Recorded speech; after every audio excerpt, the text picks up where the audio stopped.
Assalamu alaikum wa rahmatullahi ta'ala wa barakatuhu, barkanmu da wannan lokaci, kuma barkanmu da sake saduwa a cikin wannan shiri namu mai suna daga taskar gidan magani Herbal. Shiri na musamman da ya saba kawo muhimman bayanai akan magungunan gargajiya tare da koyar da hanyoyi masu sauƙin gaske da mutum zai iya sarrafa maganinsa da kansa kuma a gidansa in Allah ya so ya yarda cikin sauƙi. Insha Allahu a yau kuma a daidai wannan lokaci a shirin namu na yau zan amsa wata muhimmiyar tambaya ne wacce an daɗe ana yi min tambaya akan amsar wannan tambayar da zan bayar. To insha Allahu a yau zan amsa tambayar, ya zama na amsa ce ga dukkanin waɗanda suka san sun taɓa yi min wannan tambayar tsawon lokaci.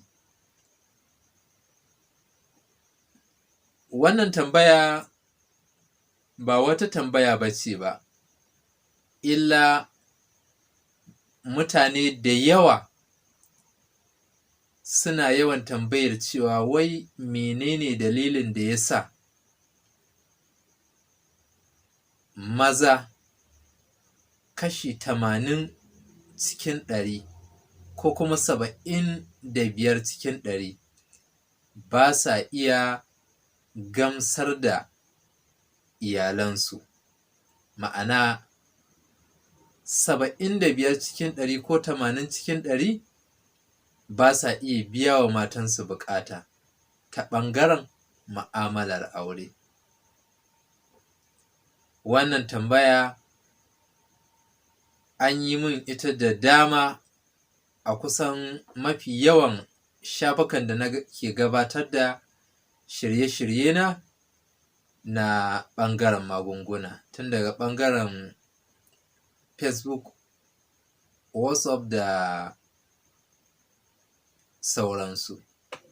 Tun Allah yadda zan ba da amsa a taƙaice gwargwadon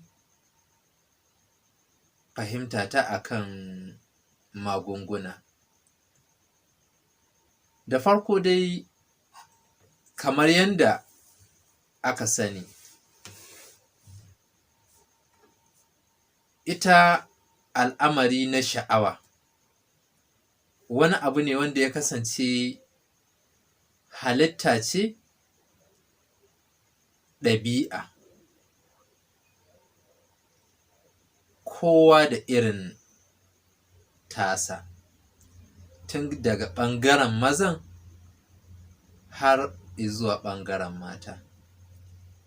Wani Allah ya halicce shi namiji wanda yake da juriya da zai iya mu'amala da iyalinsa aƙalla sau 5, inda za a ce masa ga ƙari zai ce mara balale. Wani kuma a tsarin halittarsa idan ya yi mu'amalan nan sau ɗaya ba zai iya sake maimaitawa ba. Da yawa irin wannan ba wai gazawa ce ta sa hakan ba,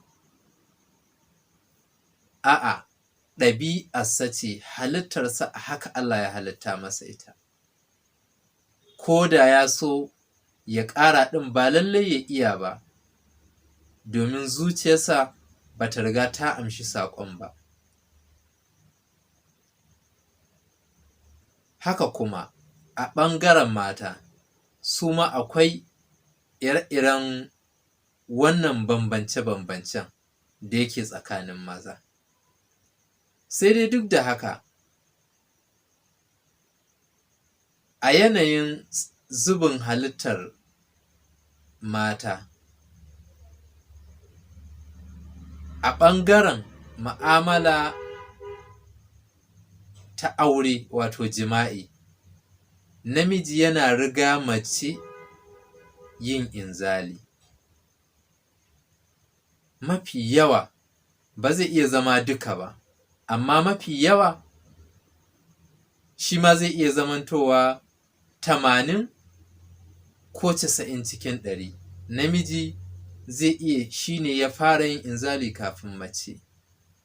Wasu sai da 'yan dabaru ma sannan macen ita ma za ta kai ga kaiwa nata.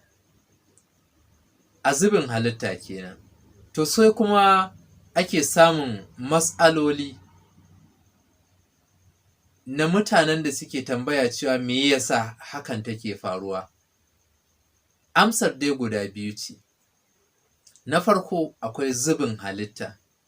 A zubin halittar Allah ya bambanta.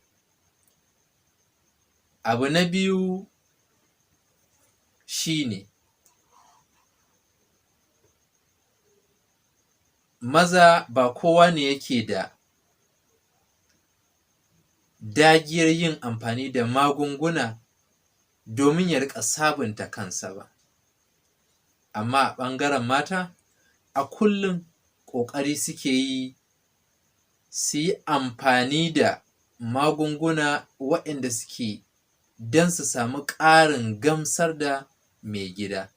Mafi yawa ba suna yi ne da wata manufar ba, a'a, don dai su ƙara shauƙantar da kai zuwa gare su.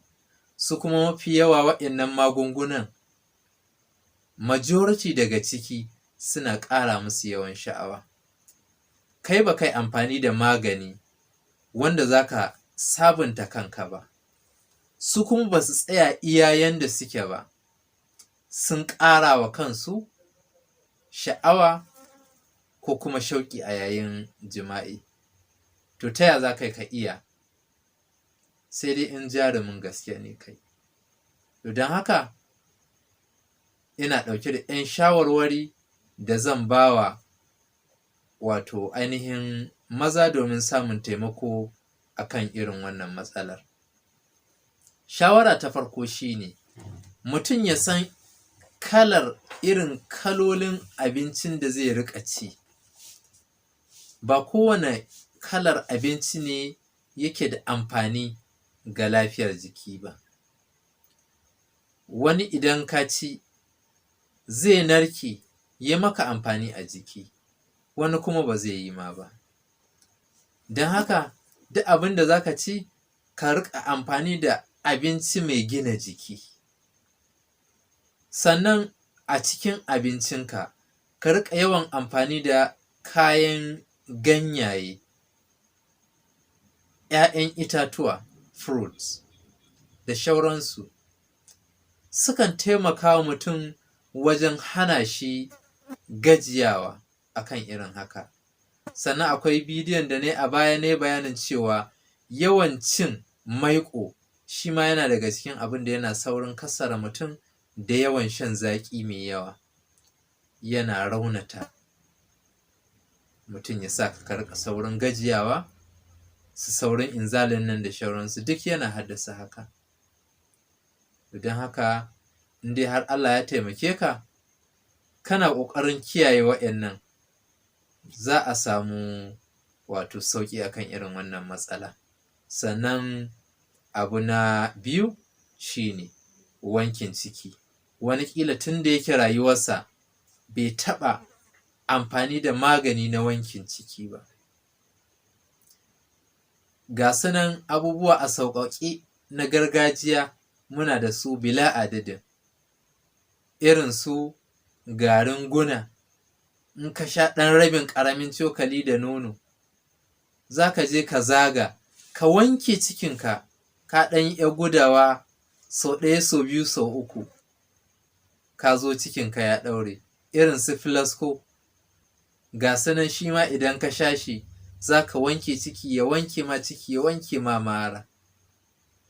Wata majina da wani dattin ciki duk in Allah ya yarda zai kawar maka da shi da izinin Allah. Don haka wanke ciki yana da muhimmanci a wurin maza matuƙa da gaske. Sai kuma abu na uku, lallai mutum ya kasance wato juriyarsa tana cikin zuciyarsa. kar kullum ka riƙa kallon kanka a matsayin ba za ka iya ba. A zuciyarka ka riƙa sawa cewa lallai za ka iya. Ka riƙa sa juriyar a cikin zuciyarka, hakan zai taimaka ma in Allah ya so ya yarda wajen ƙarin daɗewar da dai shauran dabaru. Duk ba sai na fito da komai ba. Duk kusan magidanta sun san irin dabarun da suka yi da za su taimaka musu wajen ƙarin wannan daɗewa. Insha Allahu. Sannan a ƙarshe ga gudunmuwar magani da zan faɗa, shi ma wanda yake da matuƙar muhimmanci, ko kuma in ce wanda zai taimaka wajen samun wato ƙarin daɗewa a yayin mu'amala tsakanin mata da miji. Ba kowane magani ba ne ba, illa duk irin magungunanmu na gargajiya. Da farko akwai wani itace na nan da ake cewa dumashi. Dumashi wani itace ne wanda mafi yawa ana siyar da shi ne, ko da yake mu a nan Kano, ban san a wasu jihohin ba. Ana samun sa ne a wajen masu siyar da itatuwa irin na turaren wuta. Ma'ana itacen da ake turaren wuta, waɗanda suke a'auna su kilo-kilo ɗin nan, to su ne suke siyar da dumashi. Wasu suna kiransa da suna gab-gab. In aka samu wannan gab-gab, sai a zo sai a nemo wata ciyawa wacce ake kira da suna wato zazar giwa. Daga nan sai a sake zuwa sai a nemo saiwar wani itace da ake kira da suna gauɗe. Sai kuma a samo wato saiwar sanya. Waɗannan abubuwan guda huɗu, dumashi ko ka ce gab-gab, saiwar sanya,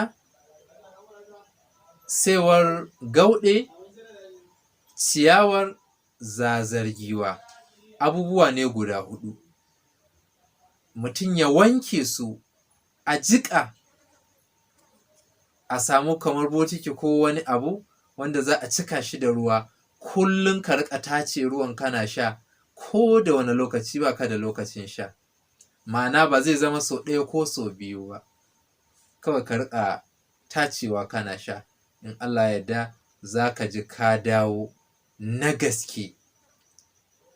Wannan maganin yana aiki ne a kan waɗanda ba su da wata matsalar sanyin mara, ko kuma irin basir mai tsiro, ko kuma wata babban lalura wacce ta raunata musu mazakuta.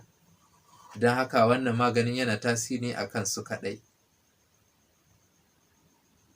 Yana tasiri ne a kan wanda yake lafiyayye ne, ba shi da wata matsalar komai, banda masu wasu lalurorin. Wannan sabis ne irin na maza. Allah ya mana jagora, Allah ya ba mu lafiya da zama lafiya. Da haka nake cewa assalamu alaikum wa rahmatullahi ta'ala wa barakatuh.